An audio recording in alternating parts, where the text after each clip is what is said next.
Okay, I want women to have rights, which when I'm talking about that, I'm talking about the women that are Middle Eastern that are in these relationships with these men that are divorcing them at record numbers, and when they do, they just leave them pretty much homeless, and they do not have a way to get anywhere because they don't know enough people, they don't know anybody. The men are taking the children, going with their other wives. And so this is actually happening. Yeah, Muslims. And so this is actually happening. So I'd love to see a legislative priority be that we protect women. That is one thing that's very important to me because there's a lot of people that don't even know this is going on. And this is something that we have to talk about. The other thing is I want to bring back ban Texas taxpayer-funded lobbyists. Yep. We got really close the last time, and so I want to see us do something about that. And then there was a third one. Oh, you said something. Oh, it was free jelly beans. Terry Hall. Wasn't it free jelly beans Sunday? What is what? Terry Hall. The vote. What is that? Only one vote. Oh, the library. How about only one Yes. vote? Only one vote. Yeah, he said instead of 3 votes.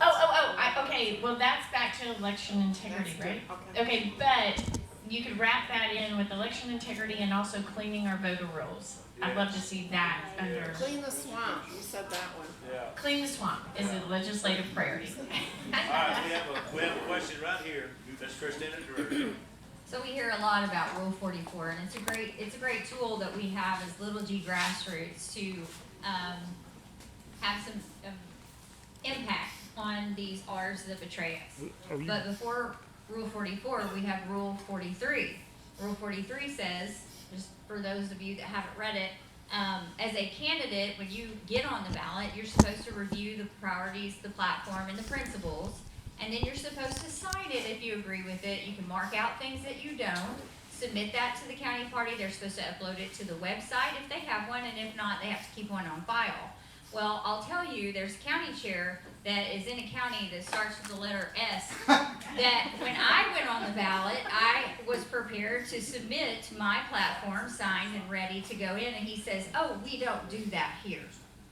So, without Rule 43 being implemented, I can see Rule 44 falling apart because they've made no commitment whatsoever to uphold the party platform priorities and principles. It's not like they say an oath to that. So, in your capacity, what do you think you could do to make Rule 43 actually used across the state? Okay, so I love that.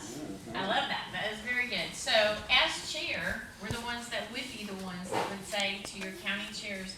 So, whenever I have my county chair training that I'm talking about, the county chair convention, I'm going to sit there and say, okay, this is what you have to give each one of your people, and I'd like for you to sign this document saying that you're going to give it to each one of them and you're going to post this on your website. Yes. So that's what we have to do because being the arbiter of the county, you have to make sure that you do believe in the platform. If you don't, you shouldn't be a county chair. You shouldn't be any type of precinct chair. If you don't believe in what our platform is, then what are you doing in the Republican Party? And it's okay if you're a Republican voter and you don't believe in everything on the platform. I get that. But don't get into leadership. Don't run for office if our platform is not what you believe in. So, that's what You're done? I'm done. Whoa! I can't believe it. Do you want, or did you just want to hear from the famous one? Okay, so You're famous. So two things pop in my head. So when you said Rule 43 not being implemented for Rule 44, so when I separated Rule 43 from 44, that's actually what saved for 44. So we don't need them. 43 is what they're supposed to do to be allowed on the ballot. And so if the chair's not doing it, so why is there not a chair checklist? When I become chair, why doesn't someone hand me something and I can put, what's that clear stuff, we use the marks a lot, and you can erase it, and I slap that on the wall, and that's literally the stuff, right? Okay, see, I can organize things, and so that's what I get, but I sign my agreement that if I don't do these things efficiently, I can be removed by my CEC, or I can potentially be removed from the SREC if they get enough complaint. I mean, there's ways, because my job So, no offense, Bo, I love you, but he campaigned the entire time he was GOP. He was campaigning for office, he wasn't running, and now we have an absolute crap show out there because of what was left over and who they put in place.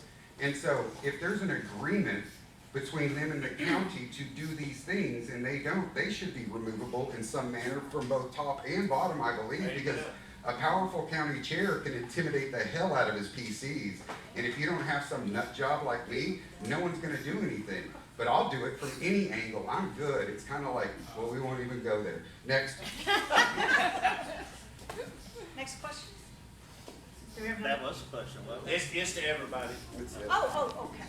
What would you do as an SREC to help Rule 43 be enforced? You know, that is great. I have to be honest, I have not thought that out yet. So, I'm just gonna be honest and say I will look into it tonight. Good answer. That's a fair, good answer. Fair answer. Yeah. Better than lying to us. Absolutely. I do love Brooks's idea of having a checklist. Go down there, you need to do this, this, and this. But I'm gonna bring this up in the eyes of the law. Ignorance is no excuse. If you want to run as a Republican, you should do your due diligence and understand and know what the Republican Party is about, who we believe in, our supreme architect of the universe. Amen. God. Amen. And if it doesn't line up with the Bible, you shouldn't be a Republican. You need to be a, one of them other parties over there. Yeah. But I don't think, we do need to educate in a way, but there again, if you're driving down the highway, you get caught doing something illegal, it's like, well, Mr. Officer, that'd be Ossifer, not officer. Ossifer. Well, I didn't know. Well, it don't matter if you don't know. Ignorance is no excuse. Right. You're supposed to know the law. You're supposed to know what you can and can't do. And that's kind of the stance that I'm going to stand on that. Okay. Next. All right. Yes, sir. Excuse me. I'm having trouble here. Yes, actually, no overtaste. You mentioned a road county chair who was actually intimidated. We had 2 cases of that this time that I know of. There was a resolution passed because they had the nominating petition. There was a resolution passed to do away with the nominating petition so that anybody could sign up as for Republican Party chairman. Like Rick McPherson. Yeah, and what now? Like Rick McPherson. Panola County has a Democrat that ran as a Republican and got elected judge. But that not for a chair. I'm not talking about this is different. I'm talking about the chairs. And it didn't pass, and I was reluctant on it myself actually. But I think you need to have your support from your executive committee. And so, as far as Rule 44A, what was your question to start with? I'm sorry. How would you make sure that Rule 43 is implemented at the county, that the county chairs can't skip Rule 43? Can't get ruled by the parties and the principles of the party. Well, I'm a party guy. I am in the Republican Party because of the priorities and the principles. I mean, I don't necessarily, like you said, you might not agree with 1 or 2 of them, but we've got to essentially be God-driven people. We're about our faith and our country, and that's what makes us strong. We have a faith-based constitution. That's what the Republican Party is about, and that's what I'm about. That's the reason I'm here. But you're getting into, when you get into the 44A censure thing, I think they need to probably. I think they've had trouble. They have adjusted that thing. Now, I'm not, who do you apply it on? Just Republican Party people? Or do you go to other officials, county elected officials and things like that? That's been brought up. So I guess it's about all that comes to mind. I'm kind of like you. I'm really not up on that, other than I had those instances. Okay. Thank you. All right, thank you. All right, for the last question of the evening, we have Mr. Bob Brewer. I have no idea what he's gonna ask. Get him up. That's your disclaimer. I don't either. He said, "I'm Does not anyone, any of these candidates or anybody in this audience know that Madison and Jefferson used Rule 44, I'm gonna call that Article 4, Section 4, to solve the Muslim Barbary pirate problems. And also it applies to the borough's tyranny. So when we have a guaranteed Republican form and the powers of we the people would get taken away from us by one person or a body of men, no matter how rich or powerful, that is high treason. Absolutely. Yes, it is. So we need to study up on Article 4, Section 4. It's hard to do, but it was. What's your question, What's your Bob? question? I don't know what Does you're anybody asking know me. Article 4, Section 4? No. Please. I do now. Thank you. So you want me to read it out loud?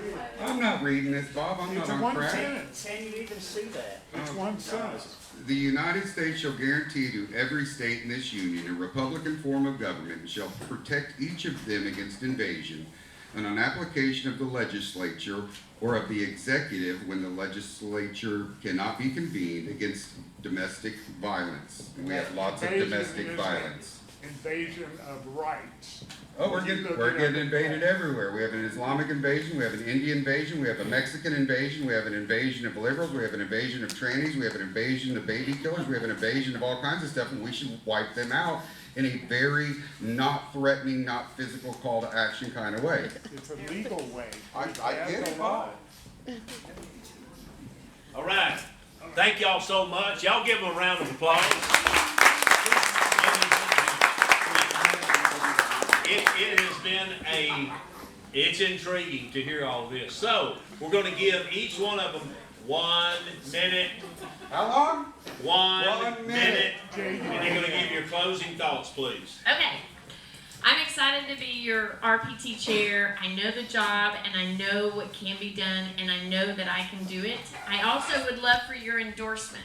I've got over 350,000, 350 endorsements so far. And Rochelle, raise your hand, Rochelle. She's over here and she can help you get on our endorsement list. That would be fantastic. And then if you want to know our plan, because David Covey is running as my vice chair, if you want to know our plan, it's at Redder, R-E-D-D-E-R, Texas, Texas.com, RedderTexas.com. Read it, and it is so fun. And share it with your friends that are delegates. Who all in here is a delegate? Fantastic. Fantastic. Okay, thank you, Cole. Wow, that was amazing. High five, fist High five, bump, right? fist bump, 51 blow it up. minutes, you broke. All right, so I'm just gonna keep it short. This is Gracie, this is my campaign manager. If you need anything, contact her. She may not get back to you for a couple of weeks. Raise your hand, Gracie. Just raise your hand, point and say, do like this. So that's her. And then Gracie is also just an explosive young Republican. Like she's gonna, so the thing you were talking about I know, earlier I've with already that talked thing. to her about it. So, and She's then gonna join my campaign. I will cut you, really. 'Cause Kristen, we had it. All right, there you go. I also am very excited, I don't know why I'm putting those on. Very excited to be running for this position for your committee woman, and I want to hear from you. So I have flyers that are being passed around at some point, so if you don't have one, let us know. Jim has them, just Jim back there, and he's my campaign manager, by the way. And so I want to hear from you. I want to hear what your concerns are and what you hope to see this role accomplish the next cycle. I'm excited to see most of you in Houston. And I mean, A lot of hands. Oh, yeah, okay. I thought you I'd were like to saying, see a couple of y'all. most of you, but not you. That half the room I'm can stay assuming home. not everybody's going to Houston. So the ones that are going to Houston, I'm excited to see you there, and we're going to have fun. And just please reach out if you have any questions, and I'm happy to answer and respond. Thank you so much. Thank you. I would love for y'all's votes. Another little important tidbit that I didn't get into earlier, that I did go to Austin on 3 or 4 different occasions this last session. and combat Marvin Nichols and the battery energy storage systems. And when I was with the federal government working, I flew to Washington, D.C. on several occasions and lobbied for workload and rights down there for Red River Army Depot to try to make sure that our depot would not get closed during BRAC. So my experience of dealing with congressmen, senators, and House reps is extensive. They put their clothes on just like I do. I've dealt with full bird colonels, generals, you name it. I've got that experience, so they don't intimidate me at all. And I would love y'all's endorsement and y'all's support for the November election. Convention. Or the June convention coming up. You have a campaign manager in the ring for anybody to get it? Well, I was talking to Gracie Tuesday night, and we're just like working on getting things set up there, so. Just real quick, I forgot to mention, I, at this time, do not have an opponent, and that's the reason I didn't ask for your vote outright, but if I do get an opponent, If somebody runs I'd love against to you. have your vote. Thank you. And yes, I am a gun-toting Republican too. There you go. Yes, I just want to reiterate that, you know, I work my own time. I think we need, like I said, we need more communication in our counties, our county chairs. I work my own schedule, and I will be in all that, if elected in June, I will be in all 19 counties. As far as, he even said something big there, I'm actually shooting the precision rifle series in my brother now. We're shooting 800 to 1,000 yards and hitting 4-inch targets. All he is, I'm not going out there yet. But, you know, just proud to be here, proud to be a part of this, and everybody's good people, and I'm proud they're here. You know, Tim's running against me, but he's a good guy, and, you know, if he wins, I'll be with it, you know? So that's just the way I feel about it. I'm an